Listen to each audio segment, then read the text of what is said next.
I'm Mira Rubin here with you on Enlightened World Network, and today's topic is trust.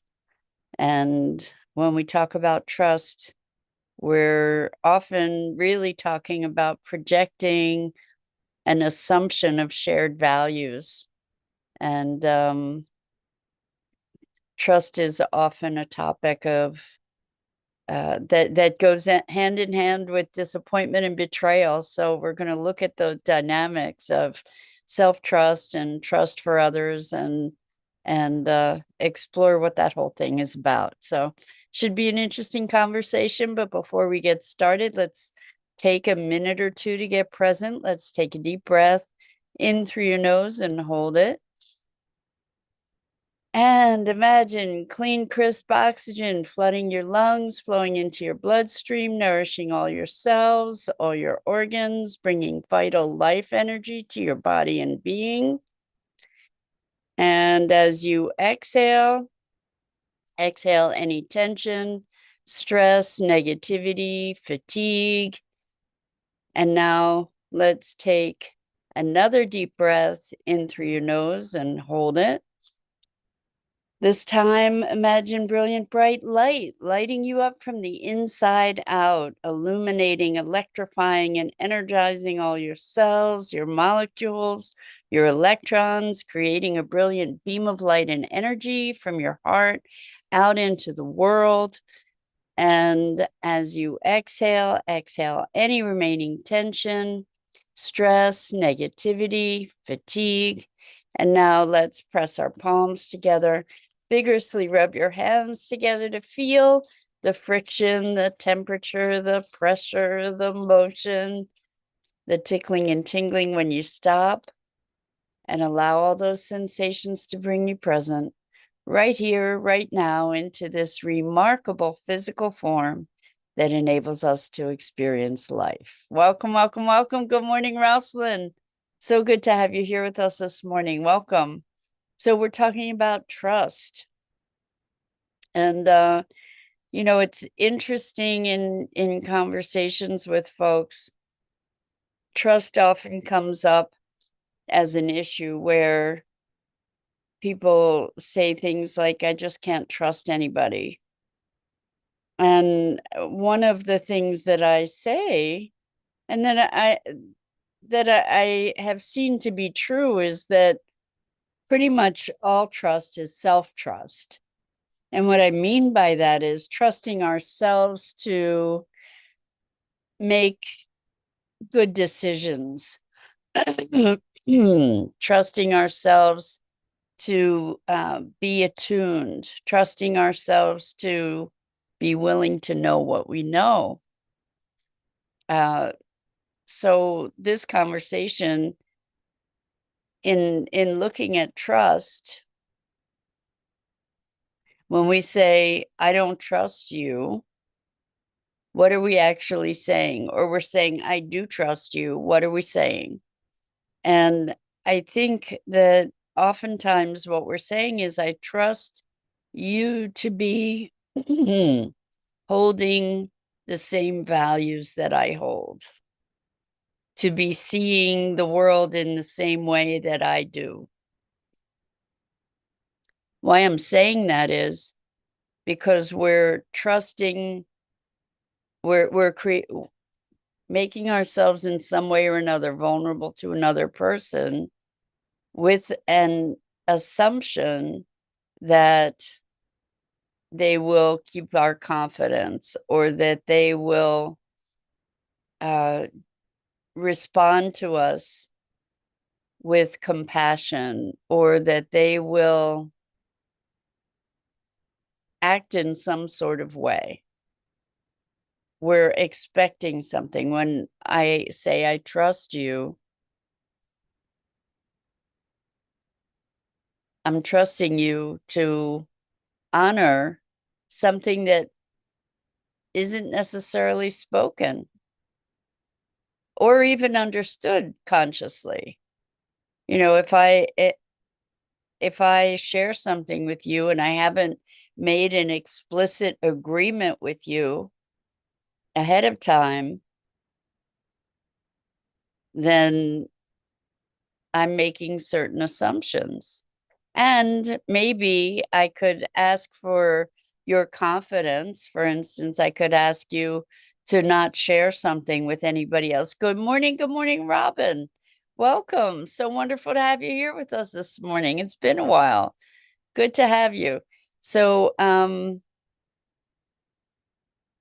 when even with conscious agreement, even if you say, please don't tell anybody about this, we're trusting that person to honor their word if indeed they've given you their word, right? We're trusting that they value their word in the same way that we do. So we're projecting our values onto another person. Or I trust you to be on time. When we set a date or a meeting, we're extending some trust. Then when we say, I don't trust you, what's happening? That person has defied our expectation. So if somebody is chronically late, we can say, I don't trust you to be on time. Well, oftentimes that generalizes into, I don't trust you. And what is that saying? It's saying that you can trust them to be late. When we say, I don't trust somebody, what we're looking at is these violations of value, pretty much. So when we look at somebody and we say, I don't trust that person, if we're more clear about it, we can say, I don't trust that we have shared values. And all of this goes back to this notion of self-trust. When we feel that we can't trust someone and we don't listen to that feeling, if we don't pay attention,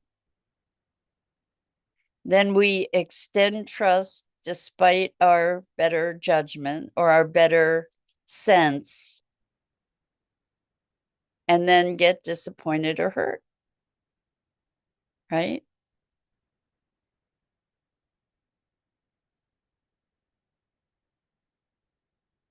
And what the crux of that is that we didn't trust our own sense.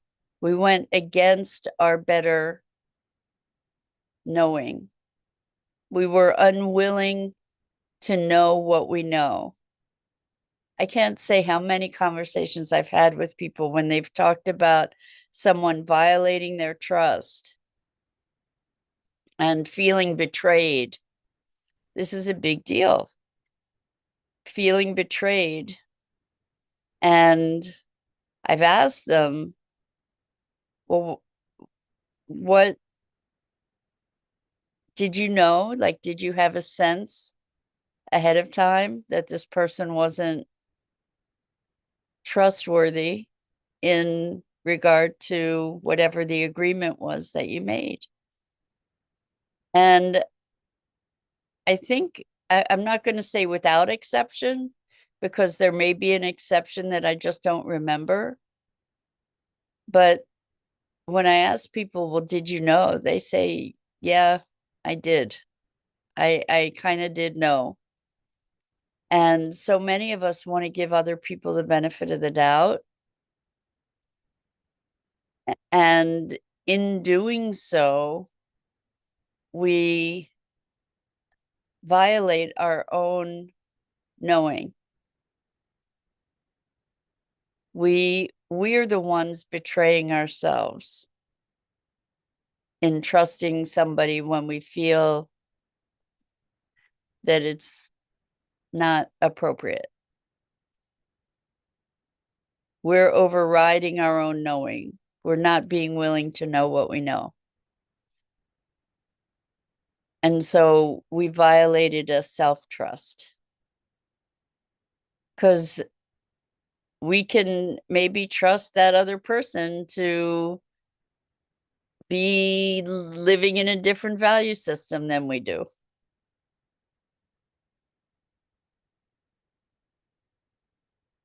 Can trust that other person to have different priorities than we do.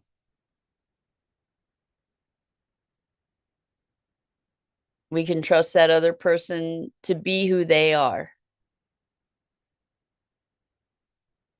And we get to step out of the world of make believe in the name of giving somebody the benefit of the doubt. Who does that help? If you give somebody the benefit of the doubt, you're overriding your own knowing. You're imposing an expectation on the other person, and they're going to end up disappointing you. And then you get to be righteous and indignant and hurt and betrayed and all of that stuff. It's interesting, right? To think about this different level of responsibility for our experience.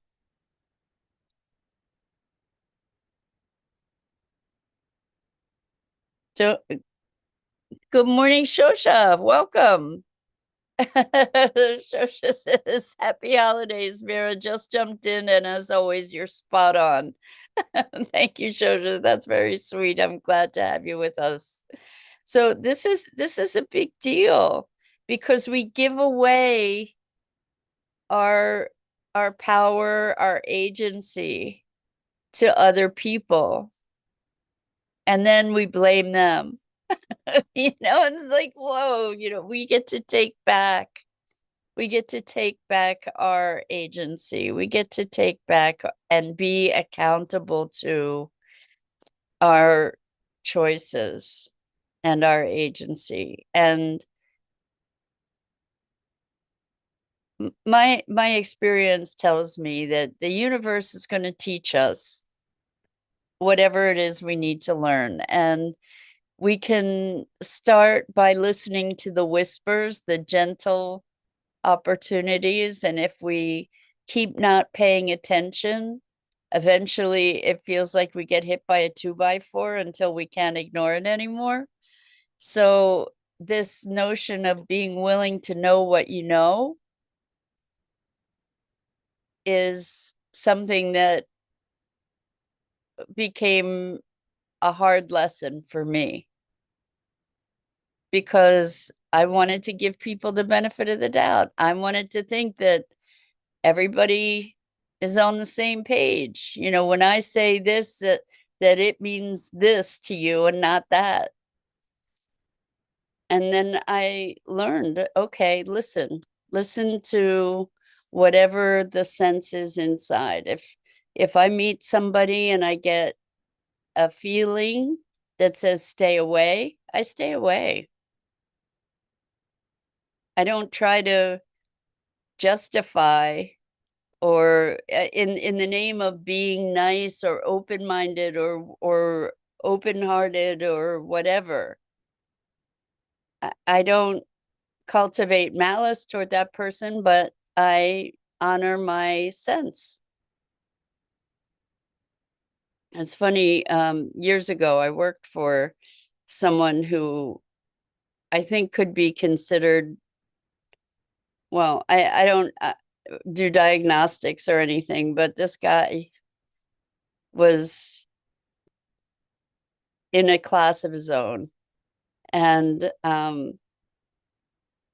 he pretty much went after anybody who had ever worked for him and went after a company that was kind of his life's blood. Also, he sued me. He sued some other folks that worked for him, trying to ruin people. And there was one person who was a friend who was still working for this guy and saw what he was doing to all these other people, myself included, and was of the mind, yeah, but he'll never do that to me. Well, he did. He did. And the thing here to notice is that it's the story of the frog and the scorpion, where the scorpion is on the shore and then is calling out to the frog, please just give me a ride on your back. I want to get to the other side of the pond.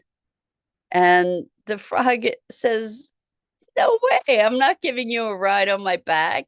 You're going to sting me and you're going to kill me and then we'll die. I'm not going to do that. And the scorpion says, come on, why would I do that? If you die, I die. I would drown. I'm not going to sting you. I just want to ride to the other side of the shore.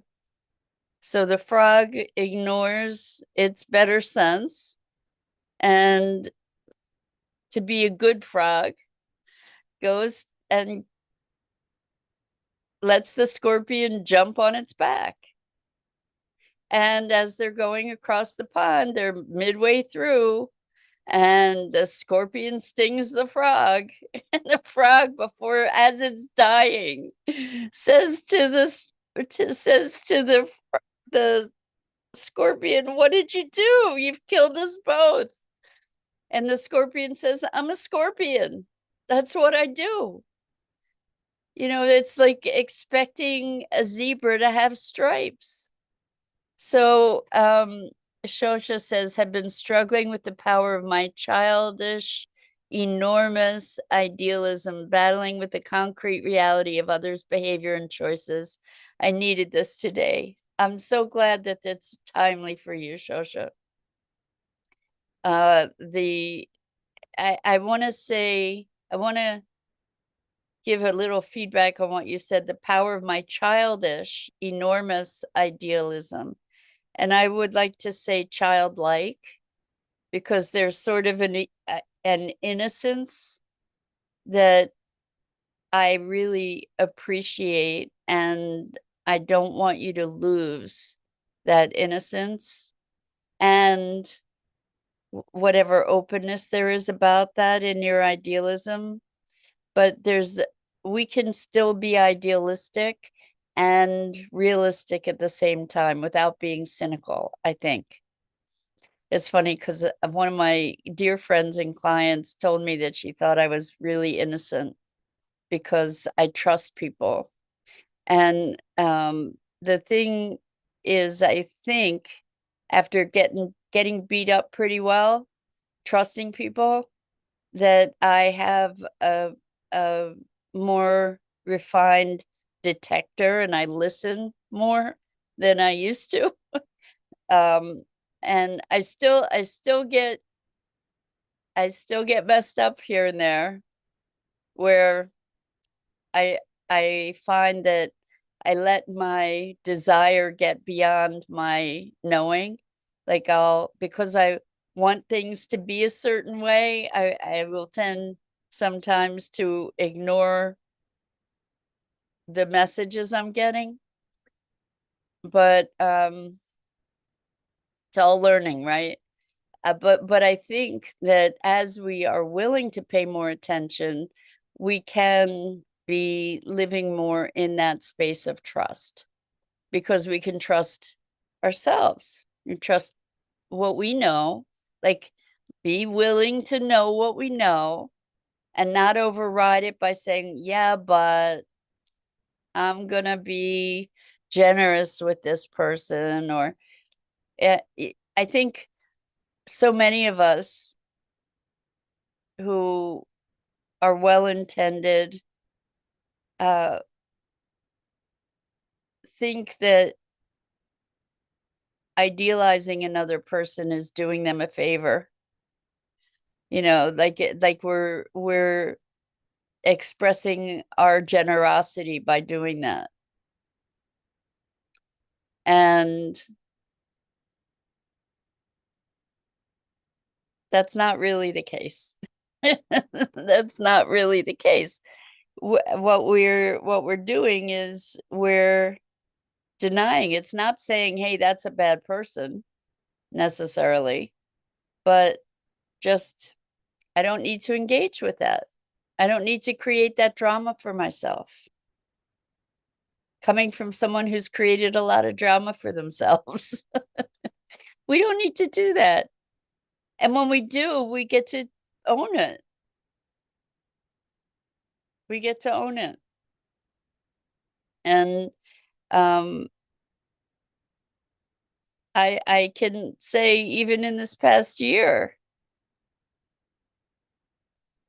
or two, that I had a lot of magical thinking.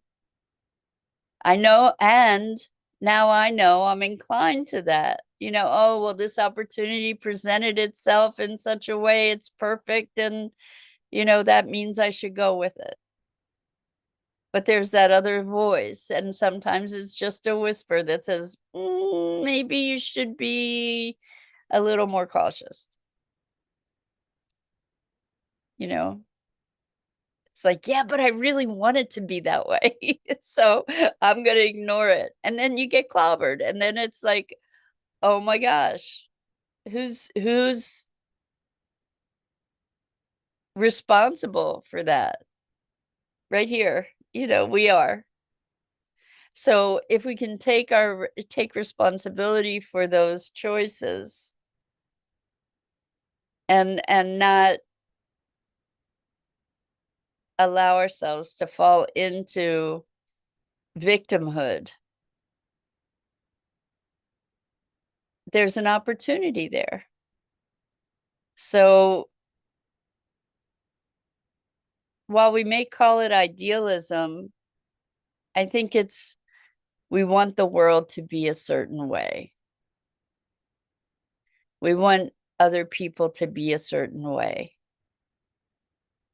And we want what we want so much that we're willing to deny what is. And we can't actually make change until we are where we are. The show just says, LOL, I'm a terrible magician. Yeah, magical thinking, right?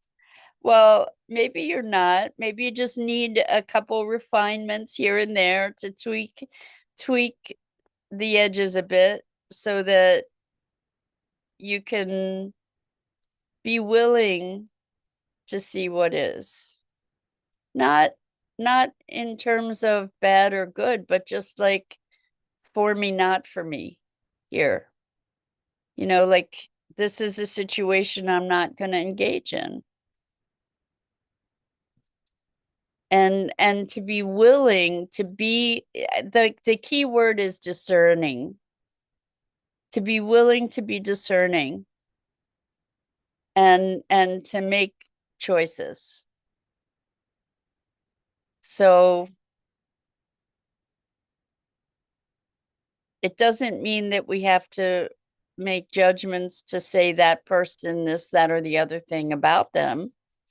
It's just that we also don't have to subject ourselves to that potential for drama.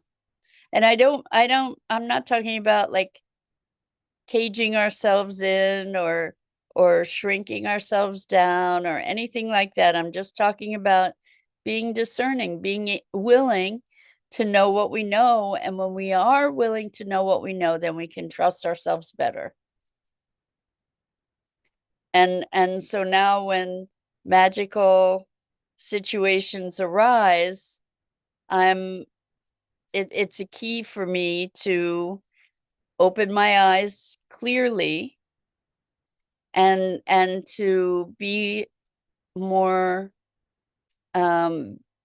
vigilant, more attentive, more aware, to say, okay, pay attention. What are you noticing here? To really pay attention, to really be present, not in my wishes, but in my conscious, engaged awareness. And so that's the invitation, is to be awake and to notice what, when we're trusting someone, are we giving away the precious gift of our vulnerability in an appropriate context? And if we are, then let's do it in a way that we're accountable, where, yeah, it could go south.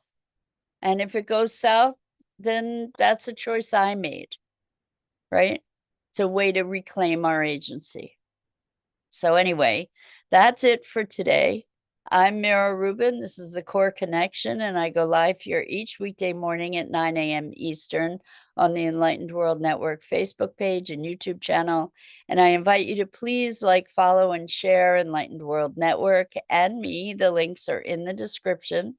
And as always, it is a gift to have the opportunity to hang out and have these conversations with you about what it is to be human.